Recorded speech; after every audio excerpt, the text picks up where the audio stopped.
माता की जय, बाबा साहेब अंबेडकर ಅವ್ರಿಗೆ ಜೈ, ಜೈ ಭೀಮ್, ಜೈ ಭೀಮ್. ಬಾಣ ರೈಟ್ ಸ್ನೇಹಿತರೆ,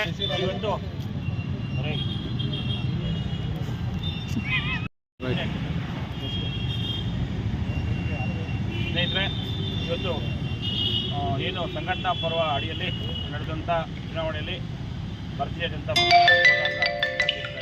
ನನ್ನ ರಾಜ್ಯದ ವರಿಷ್ಠರು, ಜಿಲ್ಲೆಯ ಎಲ್ಲ ಹಿರಿಯರು, ಮುಖ್ಯವಾಗಿ ನಮ್ಮ ವಿಜೇಂದ್ರನವರು, ರಮೇಶ್ ಗೌಡರು, ನಮ್ಮ ಮಾಜಿ ಸಂಸದರು, ಎಲ್ಲ ಕೋಲಾರನ ಮಾಜಿ MLAಗಳು, ಮಂಜುನಾಥ್ ಗೌಡರು, ಸಂಪಂಗಣ್ಣ, ನಮ್ಮ ವೆಂಕಟಪ್ಪನವರು, ಹೊನ್ನಾಳಿ ಸ್ವಾಮಿಯವರು, ವರ್ತೂರು ಪ್ರಕಾಶ್ ಎಲ್ಲರೂ ಸೇರಿ ನನ್ನ ಒಂದು ವಿಶ್ವಾಸ ಇಟ್ಕೊಂಡು ಕೋಲಾರ ಭಾರತೀಯ ಜನತಾ ಪಕ್ಷದ ನೂತನ ಅಧ್ಯಕ್ಷರಾಗಿ ನನಗೆ ಒಂದು ಅವಕಾಶ ಮಾಡಿಕೊಡ್ತೇವೆ. ಈ ಒಂದು ಜವಾಬ್ದಾರಿಯನ್ನು ಪಡೆಯುತ್ತೇನೆ. ನಾನು ಸಂವಿಧಾನ ಶಿಲ್ಪಿ ಬಾಬಾ ಸಾಹೇಬ್ ಅಂಬೇಡ್ಕರ್ ಅವರ ಒಂದು ಪ್ರತಿಮೆಗೆ ಮಾಲಾರ್ಪಣೆ ಮಾಡಿ ಅವರ ಆಶೀರ್ವಾದ ಮಾಡಿ ಪಡ್ಕೊಂಡು ಇವತ್ತು ಮುಂದಿನ ದಿನಗಳಲ್ಲಿ ಅವರು ನಮಗೆ ಅವರ ಮಾರ್ಗದರ್ಶನದಲ್ಲಿ ಹೋಗಬೇಕನ್ನೋ ಒಂದು ದಿಸೆಯಿಂದ ಅವರ ಆಶೀರ್ವಾದ ಪಡ್ಕೊಂಡು ಇವತ್ತು ಮುನ್ನುಗ್ತಾ ಇದ್ದೀನಿ. ಎಲ್ಲ ಕೋಲಾರದ ನನ್ನೆಲ್ಲ ಆತ್ಮೀಯ ಏನು ಪಕ್ಷದ ಹಿರಿಯರು, ಕಾರ್ಯಕರ್ತರು ಎಲ್ಲರೂ ನನಗೆ ಕೈ ಜೋಡಿಸಬೇಕು.